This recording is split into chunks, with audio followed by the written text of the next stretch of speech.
Let's go. Let's do life together. Let's do life together.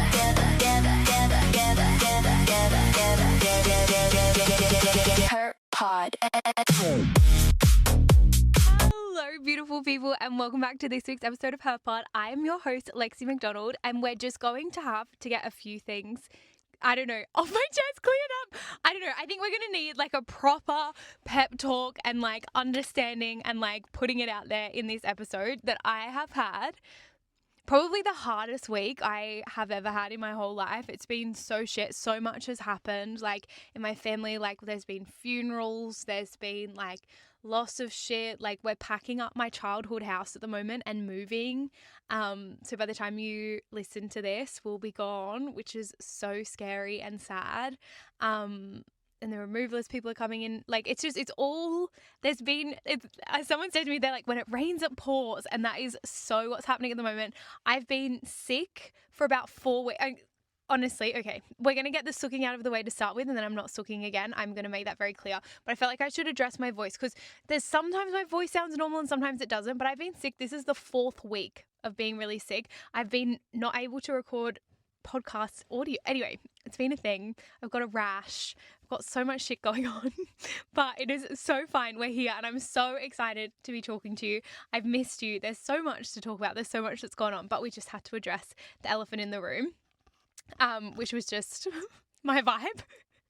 So I do apologize for the vibe, but I think the biggest thing that's probably happening in my week is like moving out of my childhood house, and it's something that I haven't given myself a lot of time to think about. I think we've had a really crazy week with everything else that's been going on, and I think like watching like slowly the stuff like moving out, and like I had to go through my wardrobe of like random shit that I had been collecting in there since I was, I don't know, like 11, 10, I don't know, like I had my DS in there, I had like old journals, I've had like diaries that I used to like write in like with like invisible pen, like so many cool things that like I forgot existed that I had to go through and kind of like sort out and figure out what I was like chucking out and figuring out like what I was going to keep, which was just such a mission itself, honestly. And I went through all of that, and then like that's one thing, and then like the other things like watching rooms in the house like slowly become empty, and like we're selling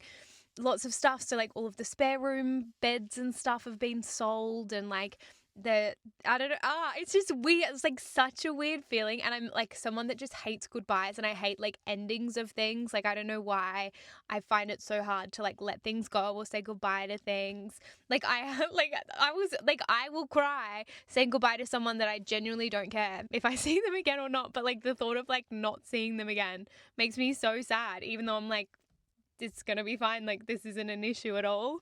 It just makes me so sad. So I think being in this situation and like watching everything go, and like I get so attached to things, and I don't know, it's going to be really hard, and I'm not looking forward to it. And yeah, there's been 1,000, that's literally the least of the worries this last week, but it has been very intense. But one of the things that is keeping me busy is at the moment there's the new Spider-Man movie, Spider-Man.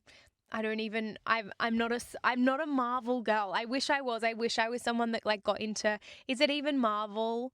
Like the superheroes. There's like a few, like there's DC and Marvel and something else. I'm just not a superhero movie kind of girl. I don't know if I've seen any. I saw Deadpool. I think that's one that I have seen. And I don't think I watched that all the way through, and it didn't make a lot of sense to me. But I know there's so many people that like get fully into those worlds and like understand them completely, and like get all of the like the characters and the things, and like it's obviously such a big deal. Like the Spider-Man movie has grossed so well over the last couple of weeks and is doing so well. I have not seen it. I've not seen any of the Spider-Man movies. I get the gist of what Spider-Man is from like, do you see people do this with their hands like and then spiderwebs come out? I think that's all the knowledge I have. And like I know some of the superheroes, like I know that like Superman and Iron Man, and I'm gonna butcher it, like I don't actually know. Like there's superwoman, Wonder Woman, is that the same category? And then there's like Batman, and Batman's in like a different world. Is that right? Batman and Robin and Poison Ivy. They're in a world. I don't know. Honest, and then like Hulk and something I think is in the Superman world. Or is he in Batman's world? I don't know. Honestly, I don't know. But I know there's a new movie out, Spider-Man movie. I've loved Zendaya's looks on the red carpet. Honestly, I'm obsessed with her. I have such a crush on Zendaya. I just think she is so cool and classy and beautiful. And she's just like, such a vibe. Like she's genuinely like, to me, just get me chatting about Zendaya, just stare off into space and just like think about all the things that I like about her. But I just think she's cool and she's a little bit mysterious. And she like holds so many of her cards really close to her chest, and she like has a very like private life and like wants people to respect her space. Like Tom Holland and her, I'm pretty sure, got married. Like I think he referred to her as his wife in a press interview that he's done during the circuit to promote the movie. He's like referred to her as his wife, which I think is very sweet. But like there was talks about, like that's like all kind of like hush hush, and like they're not really allowed to ask those questions and blah, blah, blah. I don't know. Like, it makes me like want to know a little bit more. It's like Taylor Swift. Like she gives a little bit and you're like, oh, like what else is there to know? Like I'm such a nosy bitch is what that comes down to.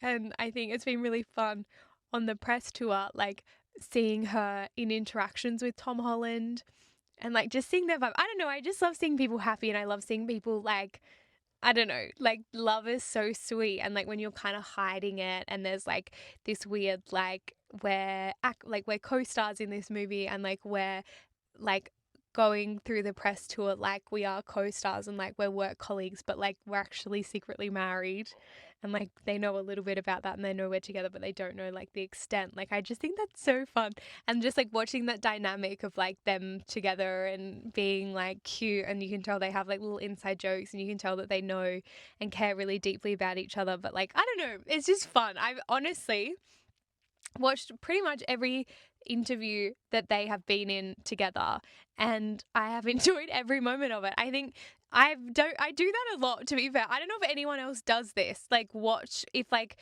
when Off Campus came out, like I then watched all of the like actor interviews and like watched their kind of press circuit and like watched every interview they were doing, and like every like really dumb challenge video that they're like get most likely to do this, or like favorite snacks, or like the puppy one is so cute. I would love to do that, put in a studio and just have a bunch of puppies around me while people ask questions. That literally sounds like a dream.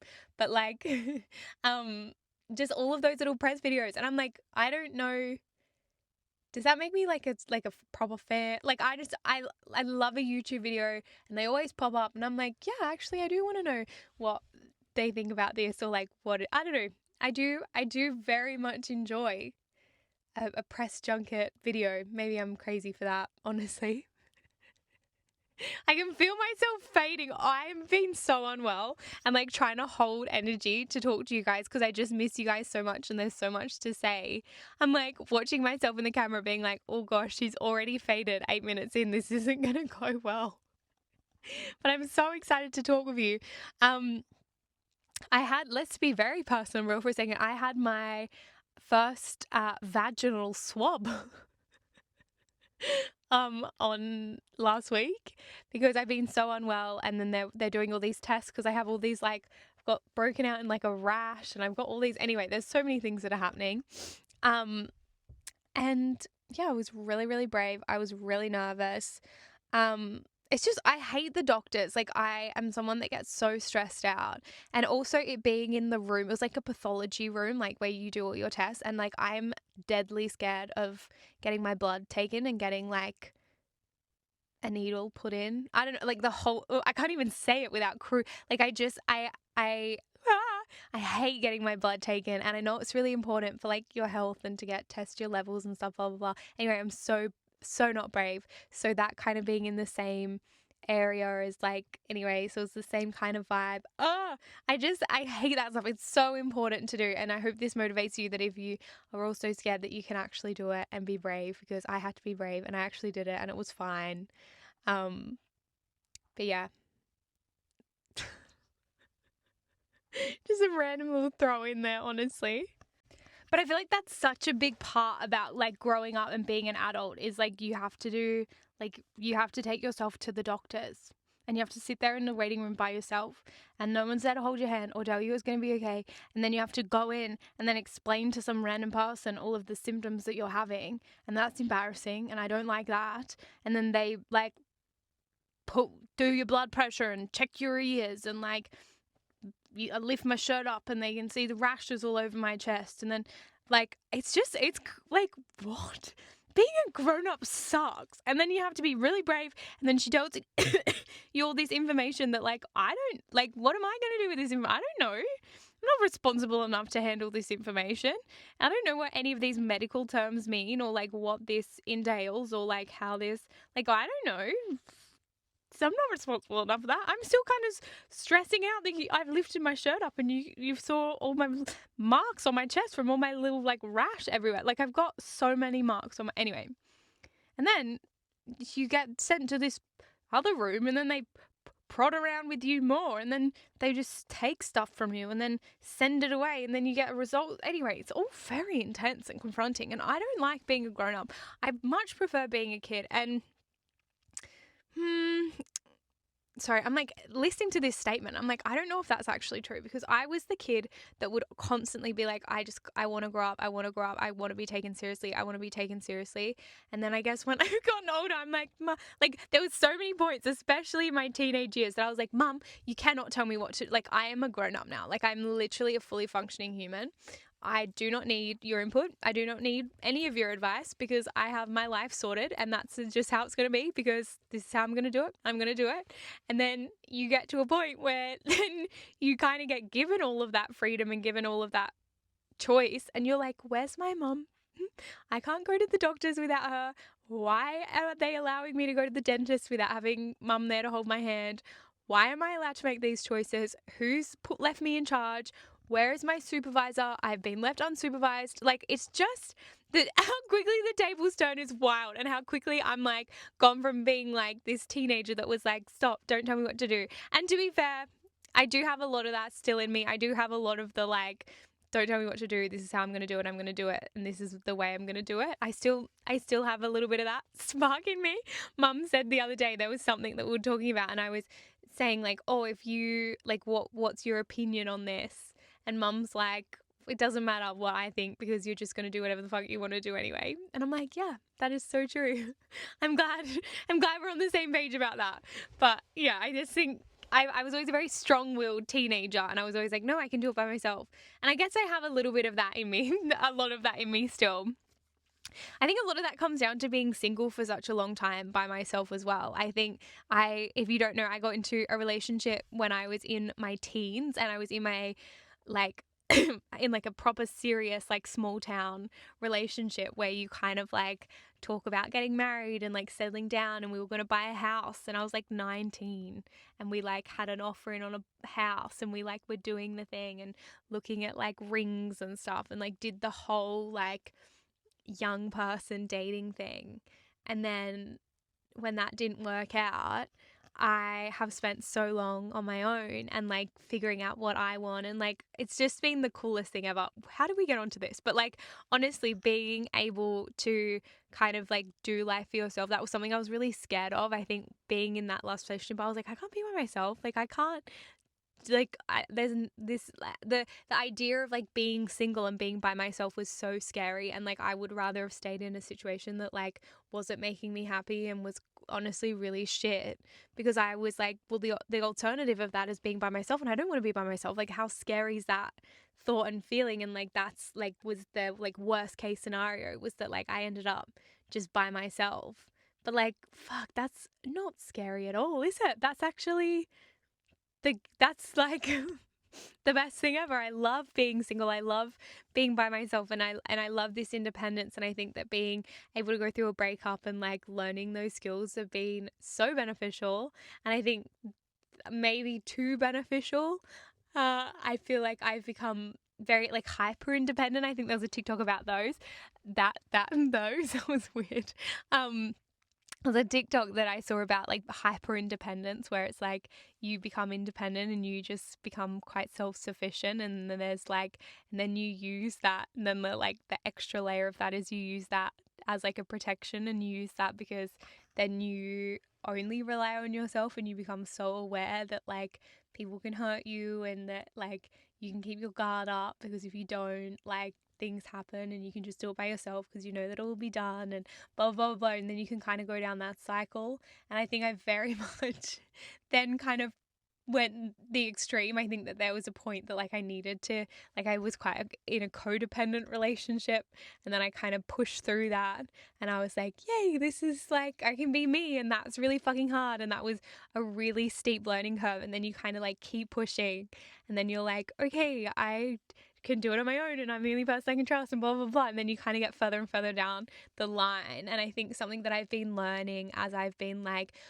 opening myself up back to dating, and opening myself back up to like, okay, like you're 24 now, like you have healed enough. You know, I think the biggest thing is like I felt like I've healed and I've grown as a person, but there's only so much that you can do like on your own. Like I can feel like a completely different person. I can feel healed, and I can feel secure and confident in like myself. But there's obviously things like in the dating world that like I'm not going to know if that triggers me unless I like put myself out there, and I'm not going to like be able to heal completely until like I feel like I can do those things again. And like I was just very closed off to that, and I think it's been really nice to open myself up and like chat with different guys and like meet different people. And I think that's a different phase of like healing that I think I learned a lot later on than I probably should have. And I think I was quite reserved for a really long time. But I think it's like a new phase, a new exciting thing that I've been doing for a few years, but like it's nice. And I don't know, I think breakups and like dating and figuring out that like you can lean on people and you can trust people again, and I don't know, it's a skill that like I think that most people should, like breakups fucking suck, and like going through heartbreak is genuinely one of the worst things ever, but I do think it's like such a like a life, a core life experience. And I think that it is such a good thing for someone to like be able to go through that and know that they're going to be okay on their own, and know that like things are actually going to be better. You know, I don't know. Honestly, I'm so scared of the stuff that I'm saying, because I've literally just like floated. Like I am pumped up on like so anyway, it's fine. I've yeah. So I'm just chatting so much shit, but I do think that that's true. That I think that like if you're going through, I could just get so yeah. Honestly, enough ramble. I could ramble on about love and dating and shit like that all day, but we're not going to do that. We're going to get into the other thing that I wanted to talk about, that has been a topic that we talked about a few weeks ago, but it's still very relevant, I feel, which is like Ariana Grande. And she's just released, okay, the context of this for this week is that Ariana Grande released a new music video, which is so good and fabulous, and she is just so incredibly talented. And there has been so much backlash or conversation online. Maybe backlash isn't the right word. I guess there has been in corners of the internet a lot of backlash. But there's been a lot of conversation about her body image and how she looks and her health, and like genuine concern about her. Sorry, I'm so sick and tired. And I have really struggled with this conversation and figuring out where I stand on it, because I do completely understand and acknowledge that like we shouldn't be talking about women's bodies, and that's like a huge thing for me, is like, why does that matter? It doesn't, like, it's not our business, it's their business. Like, I don't know, I'm big on, I know what it's like for people to comment and like actively point out things about your body that maybe you're insecure about, or weight loss or weight gain, and like talking about weight is such a sensitive thing. And I really don't like when people talk about, even like the last thing that people have started doing is like they talk about healthy. Like they're like, oh my God, you're just looking so healthy, or you're looking so much healthier than you were before, or like they use the word like healthy instead of skinny, which I don't love because it's just saying the same thing. Anyway, but like it's just, yeah, I just don't know why people have the, like, I don't know.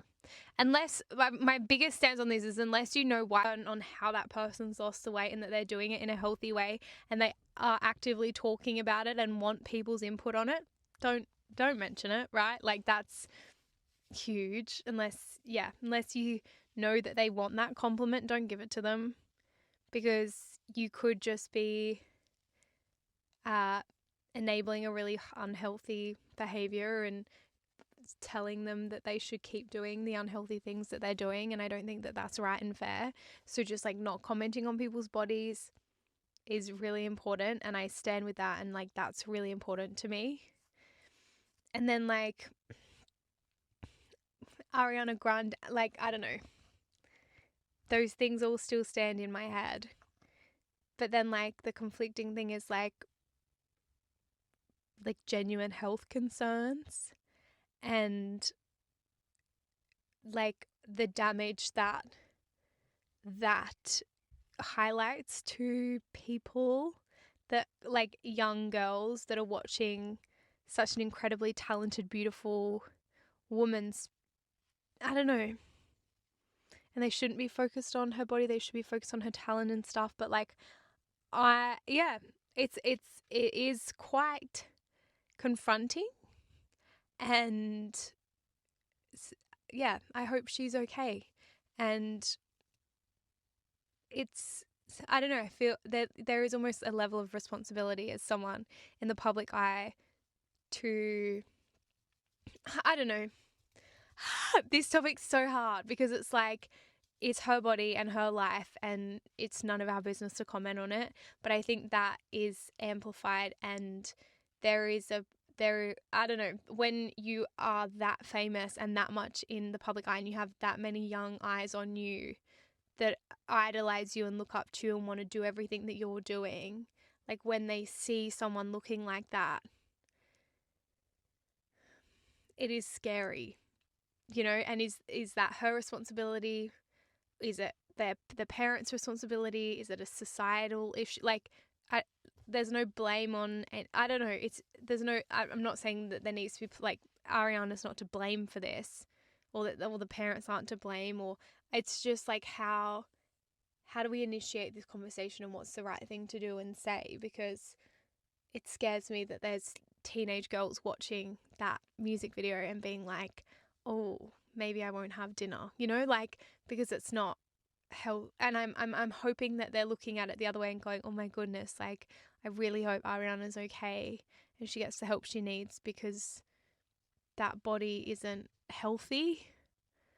Yeah, I don't know. It's really hard, and who has those conversations? And then I guess from there, she has then, after she released a music video, said that she's going to take a step back from the public eye. And then she made a further statement a few hours ago, which I wanted to read. So she said, basically, the announcement made yesterday wasn't an impulsive reaction or something decided in the heat of the moment. It was something I had already decided. It was a plan I had been keeping quiet for a long time. And it was a decision made consciously and with confidence. I want you to know that several things can be true at the same time. I'm going to speak louder because I know my voice is going to get louder. I heard that my fans were worried, thinking about the negativity was ruining everything for me. But I need to say that this couldn't be further from the truth. It's not the same thing. It's not what it's about. All I want to make sure is very clear. Several things can be true at the same time. Sometimes you have to set boundaries. Human beings may need a break from time to time, and at some time this and will continue to be the greatest experience of my professional life and creative life. So I just wanted to make that very clear. Ariana Grande. Now I don't know if it's just because I'm unwell and feel almost like I'm floating. But that did make a lot of sense to me. She ends with just to make that very clear.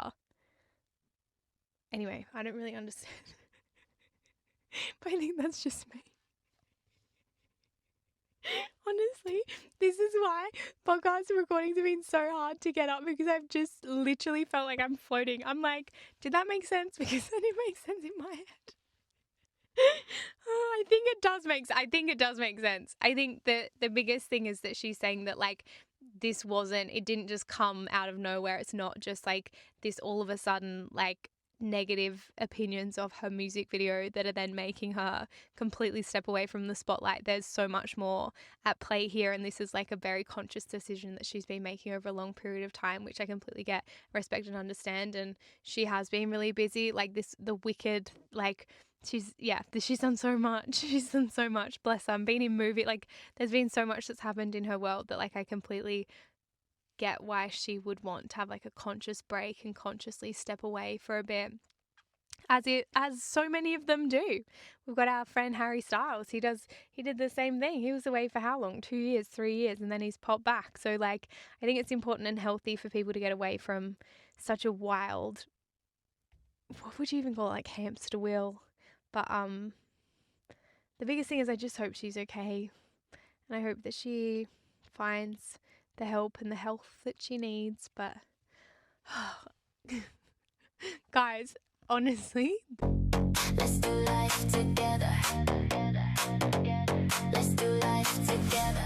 Just a quick break in the episode to talk about something I know you're going to love. If you've ever dreamed of starting your own merch line, side hustle, or creating something totally you, Printify is your secret weapon. With Printify, you can design and create products without dealing with inventory, shipping, or upfront costs. Just upload your design, pick from hundreds of high quality products, and boom, your online store is ready to go. They handle the printing and shipping so you can focus on growing your brand. I personally have some merch samples on our way from Printify for HerPod, which I'm so excited about, and I can't wait for you to see. So head over to printify.com and sign up for free to start creating today. That's printify.com, because your idea deserves to break into the world. Now back to the episode. Let's do life together. all right, dilemmas. The best part of the episodes, the things that I love most, is answering questions that you guys send in and how we can get through it together. So, firstly, dilemma 1. I need some advice. I've been single for the majority of my life, with a few failed relationships scattered amongst the years. I have 2 male best friends in separate friend groups. I've known one of them for 11 years and the other for 4. We happen to all be the only 3 single ones left as we approach our 30s. When out drinking, friends constantly try and get me to date either one of them, and always say friends always tell you to marry your best friend, to the point where I get really irritated and turned off by the idea. However, I truly do view both men as best friends. Both are great guys, dependable, funny, fun, loving, kind, etc. Any girl would be lucky to date either of them, but have made comments in the past that they were interested, but it's only been in a joking manner while drinking. I personally could never picture a romantic, intimate relationship with either of them. Am I wrong for not attempting to pursue? Is it true that when you know, you know? Am I just being stubborn by not entertaining either of these options? Have you been in the same situation and taken the leap to at least see? Thank you. Firstly, I love that you're like gotten to the point where you've been nagged so much about this that you're like, do I just give it a go? Which one am I sleeping with? Which friend do I care less about? Is it the 11-year best friend or the 4-year best friend? Which one am I fucking and seeing? No. I wouldn't play that game. No. I think that if you do have feelings for them, I think that's one thing. I think that I have guy friends that I could never imagine myself sleeping with or being intimate with. Like, I genuinely just see them as friends. And then there are friends that I've had in the past that I'm like, oh, like, if you were to kiss me, how would that make me feel? And you know, obviously if that's the vibe, amazing. And those stories can turn into like a love story, or like things can develop, or like, I don't know, maybe one day you'll see them in a different light and you'll be like, oh, actually maybe. But like trying to force something with just a friend because you think that that's what you're supposed to do, and people say that that's like the best way to meet someone is just if you're friends with them first. Like, no. I think if there was like a genuine vibe and there was like a little bit of interest and a little bit of like flirt, I don't know, like if there was a bit of something, like go for it. But like don't just kiss someone that you don't have any spark with, that you only see as a friend, because especially if they have said previously and made jokes about like wanting to be with you or like whatever, like that you're going to play with their feelings and they're going to get hurt because you're going to just be like, fuck, this is so funny. Like, what is this? This means nothing. And they might actually feel a little bit differently to you. And then you actually might risk losing one of those best friends. I just don't think it's worth it.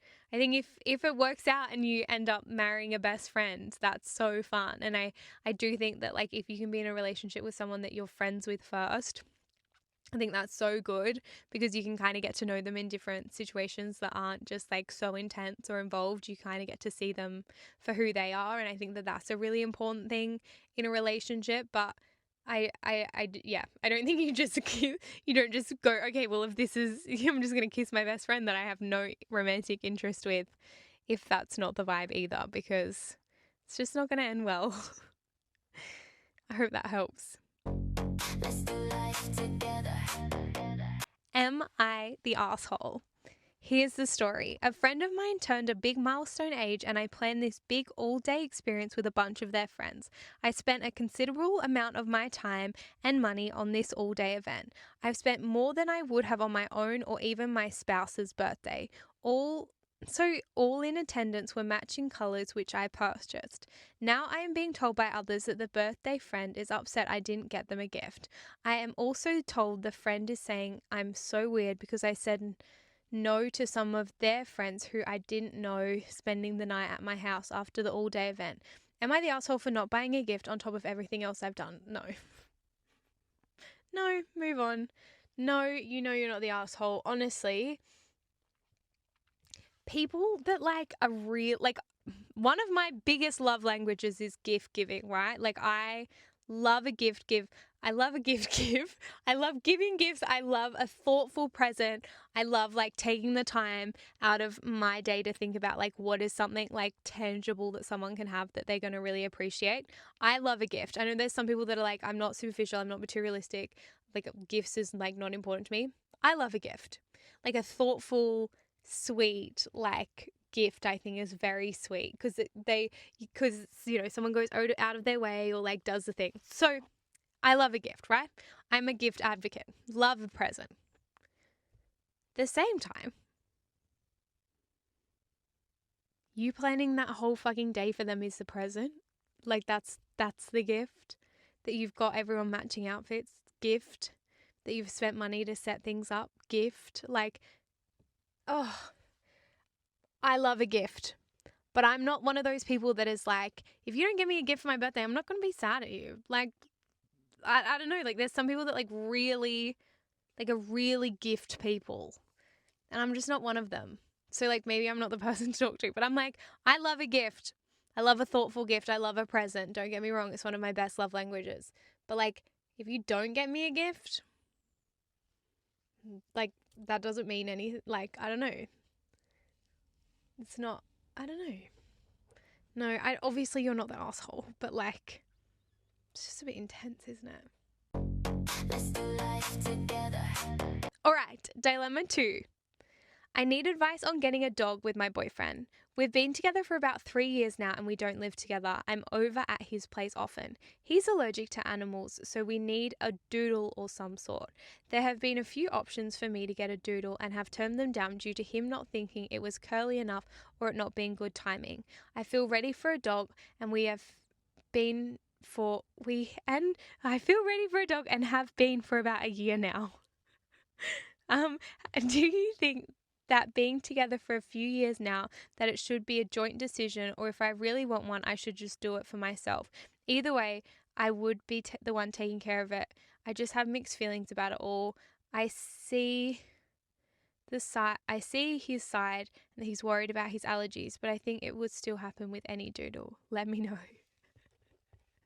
Oh, I love you so much. This would be me. I'd be like, I'm getting a dog. Do I need to consult this person? I think this is okay. This is hard because the answer to this question is obviously like as much as you're single and you live by yourself and you can like make that call. Like a dog is like a 12, 13, 14-year commitment of like, I'm going to feed this thing every day. This is going to be a part of my family. And like, if you're in a long-term relationship with someone, like it is good to kind of be like, so my plan is that I'm going to get a dog and this is like how it's going to look and how it's going to be, because it's probably going to impact their life as well. You know, that dog's going to be a part of their life. If you have kids, like that dog will probably be around for that stage of your life. Like a dog's not just like it's not like going to the shops and getting a different like a towel set and not telling your partner. Like it's quite a big decision to make.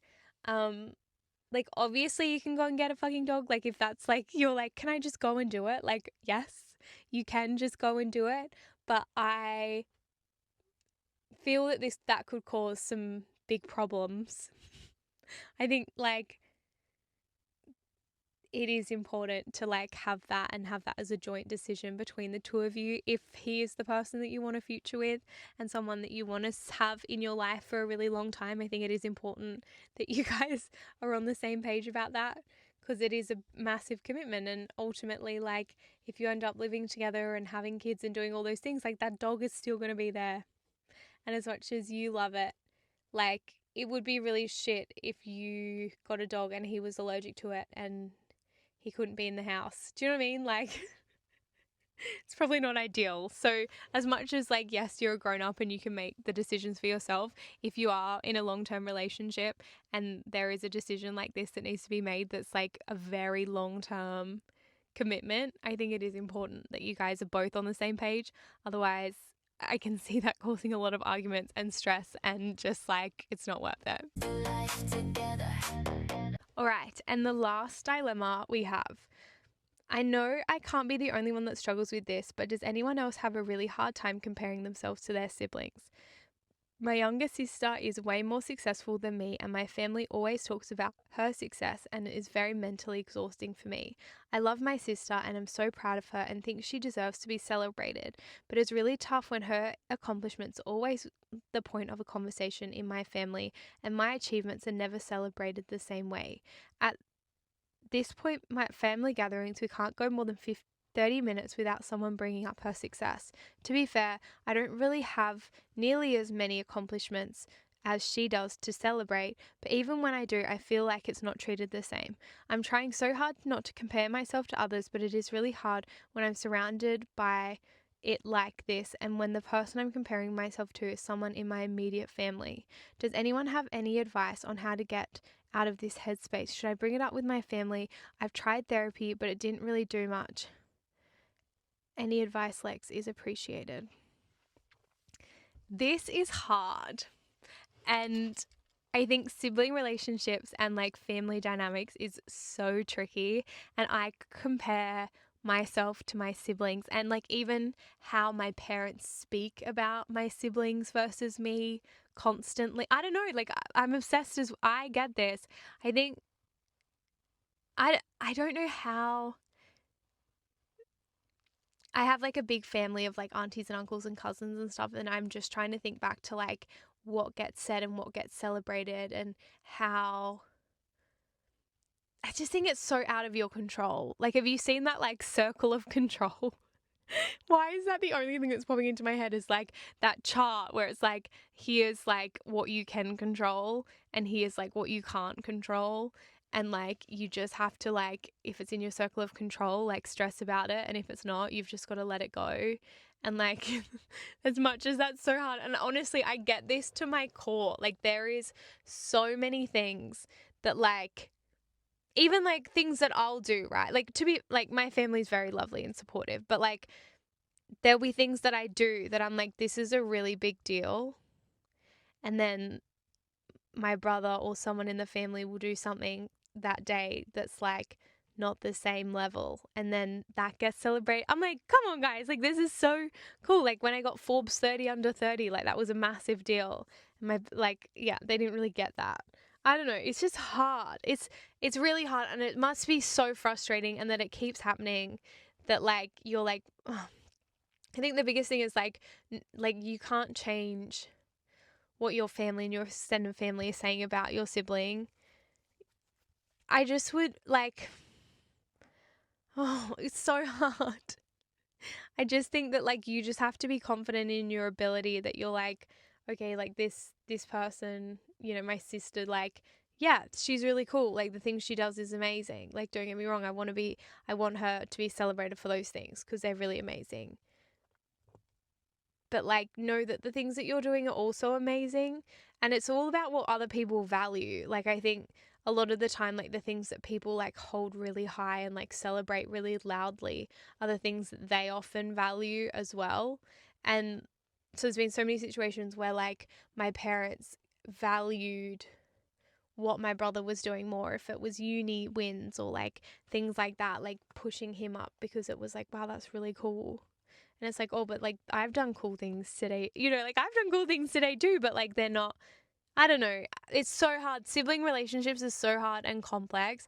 I just truly don't think you have to deep it. Like you can be really proud. This is my hyper independence thing coming back in, and me being like, yeah, just don't let like people will disappoint you. Like you've just got to be proud of yourself because other people were mean. But no, I truly do think like you've just got to know in yourself and your ability that like you are amazing, and that like sometimes that's a really big hard lesson to learn, is that like not everyone's going to give you a pat on the back all the time, or tell you or give you the recognition that you deserve on things. And there's always going to be someone that's more talented or more worked harder or doing better or have a bigger milestone or like have a flashier thing. And like if they're in your family or not, like there's always going to be someone that's doing more or talked about more or praised more. And that just can't be the reason that you're doing it.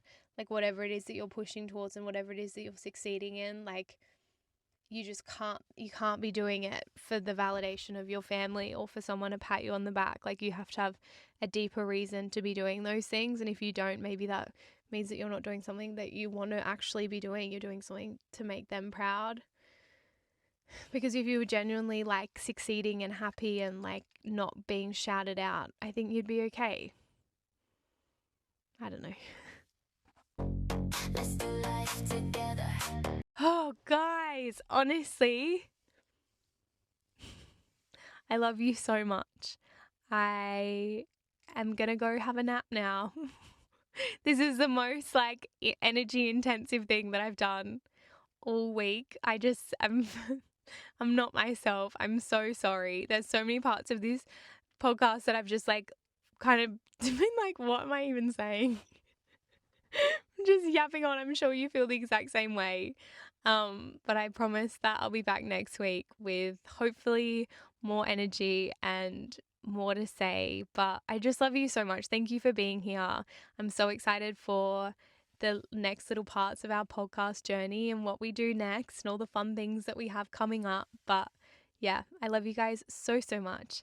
And as always, let's do life together. Love you guys. Bye. Let's do life together. Let's do life together.